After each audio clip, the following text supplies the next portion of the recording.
a shiny sword-like pearl, the bracelet is here. Insert a pearl into the chain to fixate the chain. In the order of 1 silver to silver, insert 5 pairs. Pass through the third silver. For silver, 1 silver, pass through the silver beads. Add the same order of pearls. Pass through the pearl in the middle, or add the same order of pearls, pass through the silver beads.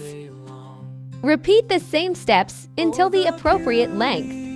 Add to 1.5 beads and in the middle add the ice blue crystal. Pass through the silver pearl.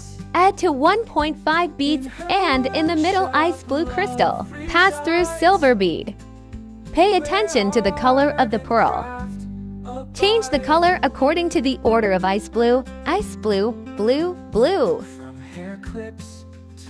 Add crystal in whole bracelet. Add 3 beads magnetic buckle and 3 beads.